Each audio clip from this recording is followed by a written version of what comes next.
또 다른 창조야. 어 오늘은 기쁨의 영상을 찍으려고 해. 10분 내로 완성할게. 문제에서 사람으로. 나의 렌즈의 전환. 2026년 4월 13번째 날이야. 아이셰프 국제연구소야.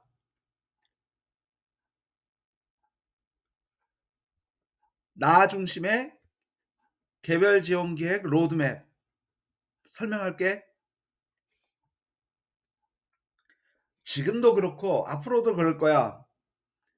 나는 이걸 변화시키고 싶어. 지금 모든 서류 작업의 덫에서 우리는 무엇을 놓치고 있는가? 자문자답해 봐야 돼. 기계적 행정 처리, 파편화된 데이터, 잃어버린 본질. 휴먼 빙. 우리의 진짜 모습은 서류의 빈칸 속에 존재하지 않는다. 이 슬라이드, 이 장면, 나의 작품이야. 자, 나는 새로운 비전을 갖고 있지. 나의 생활에 코스모스가 있어. 나는 고유한 삶의 우주가 있어. 그걸 스스로 이해하고 재구성하는 과정에 있는 거지. 고유성이 있어. 통합성이 있어. 그리고 주체성이 있는 거지. 공급자 중심이 아니고 그 주체가 그 주체의 시선에서 출발하는 문제의 해결책을 찾아야 돼. 우리 이 세상은 두 가지 렌즈가 있어. 아직도 왼쪽 렌즈가 강하지. 문제를 제거하거나 치료하는 데 집중하지. 그래서 그 문제의 대상자는 수동적인 존재야. 그런데 한국 정부가 통계청에서 2016년에 표준 분류로 ICF를 도입했지만 아직도 수동적 존재로 인식해. ICF는 상호작용과 가능성을 중심으로 보는 거고, 환경 인자와 개인의 인자를 양방향 영향을 굉장히 의미 있게 생각해. 이 텐션을 해결해야 되는 거지. 그 텐션을 해결하기 위한 주요 수단으로 건강 상태도 사용할 수 있고, 바디 펑션도 사용할 수 있고, 액티비티도 사용할 수 있고, 파티시페이션도 사용할 수 있고, 그런 거야. 그러니까 환경과 개인의 긴장 관계를 나머지 4개의 큰 컴포넌트가 민즈로서 작동하는 거지. 그래서 환경을 개선해서 스스로 실현할 수 있는 걸 지원하도록 해야 되는 거야.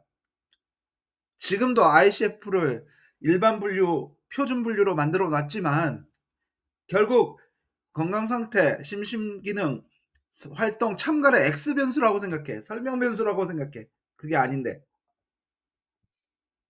그리고 또 다른 프레임워크가 있어. 에코시스템 해가지고 1. 당사자, 2. 기반, 3. 주변, 4. 지원. 이건 일본 논문에 나와 있는 거야. 그 복잡한 생활 코스모스를 과학적으로 매핑하는 거지. 이렇게 매핑하는 거야. 그래서 4가지 분과 1, 2, 3, 4로 나누고 그 인자를 스캔해. 흩어진 데이터들을 시뮬레이션하고 대상자의 삶을 비주얼로 확인하고 즉각 확인할 수 있고 지원 방향을 도준 나침판이 되는 거지. 근데 이게 너무 어려워. 인터페이스가 너무 어려워. 근데 나는 어제 2026년 4월 12번째 날 완성했지. 그리고 공개했어. 인간을 완성하는 지도, 탐색, 심층, 전환, 설계야. 단편적인 팩트가 모여 마침내 그 주체의 진정한 니즈로 연금술처럼 변환되는 여정을 자신의 의지만으로 쉽게 할 수 있도록 특히 생성형 인공지능 GPT를 써서 마이 GPT를 만들었지. 공개할 수 있어. 이미 공개되어져 있고 다만 웹 주소가 아직 알려져 있지 않을 뿐이야. 스텝 1, 2 전체적인 모습과 살아있는 로 데이터를 수집하는 거야. 판단하지 마. 들리는 대로 보이는 대로 그냥 기록하면 돼. 말하면 돼. 스텝 3, 4 질환 3 그냥 인정하면 돼. 인정하면 돼. 그냥 자연스럽게 연결돼. 질병 관련도 그 주체의 의학적 상태도 어떻게 생활적으로 이어지는 인간관계도 자연스럽게 추적할 수 있어. 근데 우리는 여기서 중요한 거야. 질병 자체가 문제가 아니라는 거야. 질병과 환경이 만나가지고 발생하는 그 화학작용을 포착하고 해결해야 되는 거야. 그리고 스텝 5가 있어. 니즈가 중요해. 문제점을 부각하고 그 주관적 체험을 필터링 해야 돼. 대상자가 느끼는 고민이 중요하고 불안이 중요하고 불만이 중요해.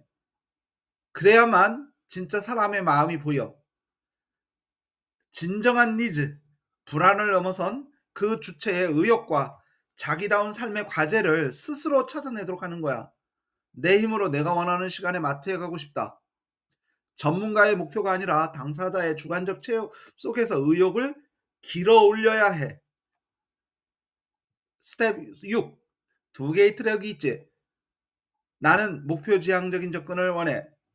장애를 개인의 몫으로 두지 않고 개인과 환경을 동시에 변화시켜서 그 긴장 관계를 민주로 해결해야 돼. 그리고 그 의욕을 현실로 만들면 돼.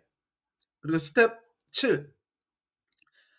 해결해야 될 생활 과제를 만들고 장기 목표를 만들고 단기 목표를 만들고 구체적인 지원 계획을 세우는 거야. 여기에는 장애가 어디에도 없어. 서류 칸을 채우는 게 아니라 그냥 그 수요자 주체가 삶의 주도권을 스스로 되찾을 수 있는 액션 플랜을 자동으로 디자인하는 걸 만들었지. 마이GPT로. 결국 우리가 매슬로의 욕구설이 있잖아. 자아 실현의 욕구. 결국 자기 스스로 시작해야 돼. 단순히 우리의 계획은 단순히 안정과 기능을 담보하는 하위 단계를 넘어가지고 꼭대기에 위대한 걸 놓는 거야. 근데 이게 자연스럽게 되게 된 거야, 이제는. 순간적으로 되게 되는 거야. 자기가 의지만 있다면. 이제는 그 파편화된 데이터를 스스로 이야기하고 그걸 넘어서서 그 빛나는 별자리가 스스로 생성되도록 하기만 하면 돼. 그건 이미 있어. 만들어졌어. 그걸 내가 3년 반 동안 실험하고 검증했어. 복잡한 ICF 이론도 그리고 일본에서 만든 에코시스템의 128개의 지표도 결국 하나의 진실을 향하는 거야. 우리의 역할은 서류에 할 수 없는 것을 적어놓는 평가자가 아니라 그 수요자, 그 주체가 그 주체의 삶에 흩어진 가능성, 잠재 능력을 스스로 찾아내서 라시 분석이든 어떻든 그 잠재 능력을 연결해서 가장 자기다운, 나다운 별자리를 찾아주는 항해사와 같은 역할을 해야 돼. 할 수 있어. 항해사의 역할을 할 수 있게끔 나는 그걸 수익 모델로도 만들어 놨어. 왜? 나도 현금 흐름이 있어야 또 더 다른 걸 개발할 테니까. 자, 이제 렌즈만 바꾸면 돼. 문제가 아니야, 이제는. 그 사람이 완벽해. 그 사람이 완벽하다는 그 우주를 그냥 보면 돼. 말하면 돼. 사용하면 돼. 이미 만들어 놨어. 감사합니다.